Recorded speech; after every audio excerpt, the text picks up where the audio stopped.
we're going to talk about some stuff that's difficult. And we do it on purpose because we all have to get better, smarter, more intelligent about the people we engage. Otherwise, you can't lead them. They're sending out managers and leaders and recruiters into our community who didn't know anything about us. But I'm going to argue that says, before you start talking about recruiting, retaining, developing Latinos, you better know this stuff. You need to have the foundation. In order for you to build awareness, you have to believe in it. You have to celebrate it. And it's not just a word, it's just not something you say. People are looking to see, is it demonstrated in your organization at every level? But the companies that really get it are the ones who are saying, Robert, come in and help us. Because at the end of the day, it makes good business sense to be responsible for engaging workers that look like me and you. Because if you don't have a strategy to get to Black, Latino, Asian, white, LGBT, disability, you leave money on the table. That's what this is about. At over $1 trillion, that makes the Latino consumer spend the U.S. one of the top 15 economies in the world.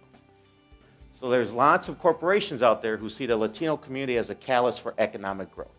That's that you have to get comfortable being uncomfortable.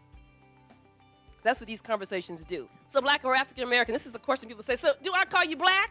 You see it's about 44% prefer African American, 42% prefer to be called Black. 11% really don't care. At an 8-to-1 birth-to-death ratio, I'm telling you folks, the workforce of the future is going to have an increasingly Latino identity. Those organizations that figure that out know that they have a competitive advantage if they know more about this segment. We are going to be $1.2 trillion in terms of what we spend. That's significant.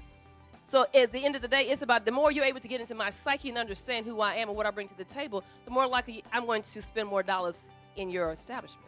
I think having that awareness, that knowledge, hopefully will help make you a little bit more prepared to at least ask those questions. There's so much power in a well-phrased question, and I'm hoping this provides some of that. They want to talk to you because that says you care about me, you want to get to know me, you want to get into my psyche, what makes me think, what makes me tick. If you get to what makes me tick, what makes me think, I'm going to spend more dollars with you because you care about me, you get me. What companies have figured out, they're saying, hey, if I want a bigger share of the Latino consumer spend, I need a bigger share of the Latino talent pool. So if you don't engage me, you're leaving money on the table. Everyone in the company has a personal responsibility to increase their cultural competency, increase their engagement. This cultural intelligence stuff ain't the business of the company, it's the business of you.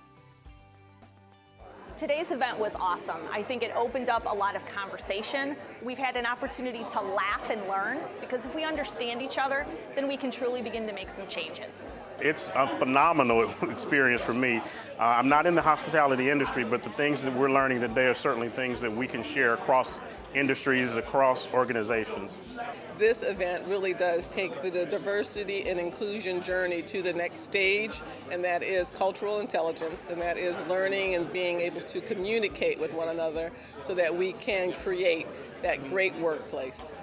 Oh man, today's event has been amazing. At the end of the day, our folks are just, their minds are blown with the amount of information and awareness that's occurring in the room, especially with the great cross-section of people, from educators to other restaurants and other companies to here at Yum. So just outstanding so far.